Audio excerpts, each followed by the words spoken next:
नमस्ते तो सभी बीकॉम पार्ट फर्स्ट के विद्यार्थियों, अपन बीकॉम पार्ट फर्स्ट में सबसे पहले अपना फर्स्ट पेपर है प्रबंध के सिद्धांत। तो उस प्रबंध के सिद्धांत में अपन सबसे पहले डेफिनेशन जो पढ़ रहे हैं वो प्रबंध की पढ़ रहे हैं कि what is definition of management. प्रबंध की क्या परिभाषा होती है?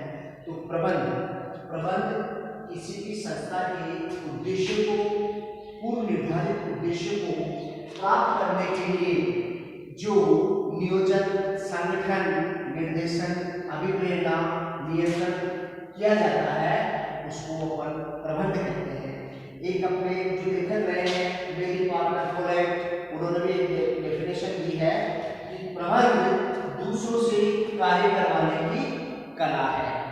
एक और लेखक रहे अपने एच टेलर, उन्होंने प्रबंध की एक परिभाषा दी है, वो ये है कि प्रबंध वह प्रक्रिया है, प्रबंध एक ऐसी प्रक्रिया है जो भौतिक साधनों का सदुपयोग करना, जो भौतिक साधन है उन सबका सदुपयोग करना और मानवीय क्रियाओं पर नियंत्रण करना। मानवीय क्रियाओं पर जो नियंत्रण किया जाता है उसको अपन प्रबंध कहते हैं। अब प्रबंध की विशेषता पढ़ेंगे अपन। तो प्रबंध की विशेषता में सबसे पहले प्रबंध एक विशिष्ट कार्य है। प्रबंध हर किसी से नहीं होता है। प्रबंध करने के लिए एक महत्वपूर्ण चुनौतीपूर्ण कार्य होता है और एक परिश्रमपूर्ण कार्य होता है, क्योंकि प्रबंध करने से पहले आदमी को जो विशेष ज्ञान रखता है वो ज्ञान रखने वाला व्यक्ति उस पर सबसे पहले सोचता है, विचार करता है, फिर उसके बाद प्रबंध किया जाता है। इसलिए इसको एक विशिष्ट कार्य कहते हैं। मानवीय कार्य प्रबंध को एक मनुष्य के द्वारा ही किया जाता है और निजी विषय वस्तु उसको प्रबंध नहीं कर सकती है, मनुष्य के द्वारा ही प्रबंध किया जाता है। फिर आगे जो इसकी विशेषता है, अन्य व्यक्तियों से कार्य करवाना।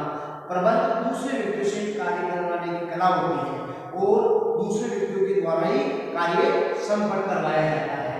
फिर उद्देश्यपूर्ण कार्य, किसी भी संस्था होती है, फर्म होता है, बैंक होता है, तो उसमें सबसे पहले उसका उद्देश्य तय किया जाता है। जो उद्देश्य तय किया जाता है उस उद्देश्यों को प्राप्त करने के लिए जो नियोजन, संगठन, समन्वय, अभिप्रेरण किया जाता है तो वो उद्देश्य को कार्य अपना संपन्न हो जाता है, वही अपना एक तरह से प्रबंध कहलाता है।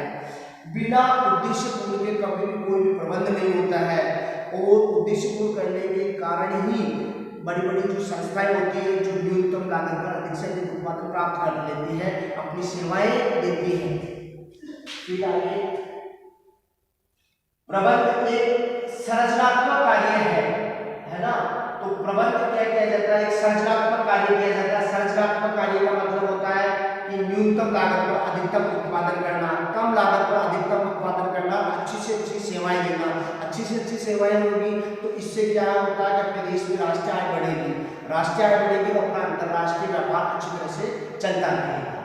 फिर सार्वभौमिक प्रबंध छोटे स्तर से लेके बड़े से बड़े स्तर पर भी लागू किया जाता है। सामाजिक हो, चाहे धार्मिक हो, चाहे सैनिक हो, चाहे व्यावसायिक संस्थाएं हो, चाहे छोटे लघु उद्योग हो, सभी जगह क्या होता है कि प्रबंध का स्तर लागू होता है। बड़ी बड़ी जो धार्मिक स्तर होते हैं, चाहे अमरनाथ के अपन चलते हैं तो वहाँ भी केंद्र सरकार व्यवस्था करती है। सैनिक के अंदर भी, सैनिक बोर्ड के अंदर भी क्या सरकार के द्वारा व्यवस्था की जाती है, चाहे वो यूनिवर्सिटी वाले विद्यार्थी हो, चाहे राजनीतिक क्षेत्र हो, सभी जगह क्या प्रबंध लागू होता है। बिना प्रबंध के कोई भी कार्य संपन्न नहीं हो सकता है, वो उद्देश्य प्राप्त नहीं कर सकते हैं। बिना प्रबंध के कोई भी कार्य संपन्न नहीं किया जा सकता है। श्रेष्ठ व्यक्तियों का कार्य, प्रबंध हमेशा श्रेष्ठ व्यक्तियों के द्वारा ही किया जाता है। जिसके पास अच्छा नॉलेज होता है उसी के द्वारा ये प्रबंध किया जाता है। फिर प्रबंध एक प्रक्रिया है। प्रबंध की प्रक्रिया इसलिए कहते हैं कि जैसे ब्लड नीचे से बहता बहता हुआ, पेट से बहता हुआ, घुटना जंघों तक, पेट तक होता हुआ अपने सर के ऊपर जाता है, फिर ऊपर से नीचे की ओर आता है, तो एक क्रम चलता है। इसी तरीके से जब प्रबंध किया जाता है तो सबसे पहले नियोजन किया जाता है, उसके बाद संगठन किया जाता है, फिर संगठन के बाद फिर निर्देशन दिया जाता है, फिर ऐसी स्थिति होती है कि उद्देश्य के अनुसार कार्य संपन्न हो रहा है या नहीं हो रहा, तो फिर लास्ट स्टेप में उसका नियंत्रण किया जाता है।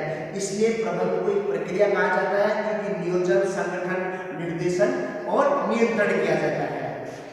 उसके बाद प्रबंध पदानुक्रम व्यवस्था है। पदानुक्रम व्यवस्था है कि किसी भी संस्था के अंदर चाहे 1000 कर्मचारी होते हैं, चाहे 500 होते हैं, चाहे 200 होते हैं, 400 होते हैं, जितने भी कर्मचारी होते हैं, तो एक चेन बनी हुई होती है कि जो उच्च अधिकारी होते हैं वो नीचे अपने जो अधीनस्थ कर्मचारी होते हैं उनको कोई कार्यभार सौंपते हैं और उनसे कार्य करवाते हैं।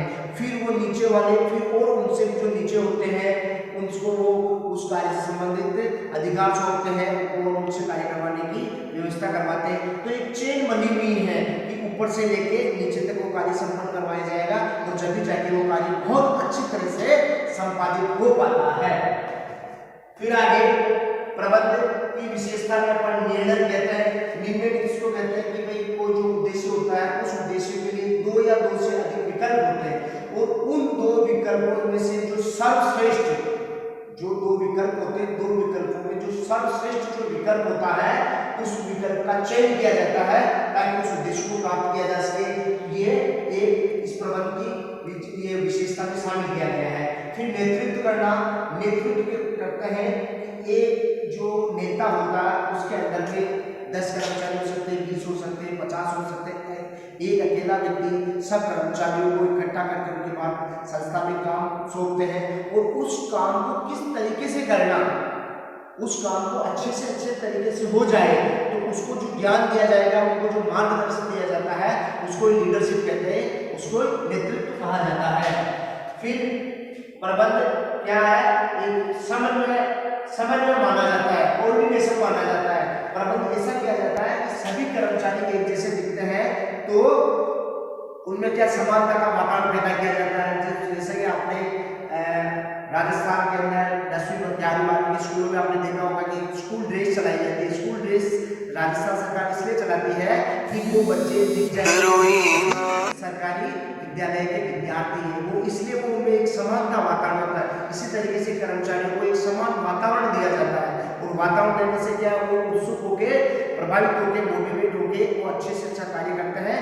तो इससे ये इसको समन्वय कहा जाता है, इसलिए इसको प्रबंध को समन्वय बताया जाता है। फिर ये एक अदृश्य शक्ति है। प्रबंध क्या है? दिखता नहीं है, केवल महसूस किया जाता है, इसलिए इसको क्या किया जाता है? अदृश्य शक्ति है। और लास्ट इसकी जो विशेषता है कि प्रबंध कला है और विज्ञान है। विज्ञान कला इसलिए कि जो प्रबंध किया जाता है वो चतुराई से किया जाता है, इसलिए इसको कला कहते हैं। और विज्ञान इसलिए कि नई टेक्नोलॉजी इसमें काम में ली जाती है, इसलिए इसको विज्ञान कहा जाता है।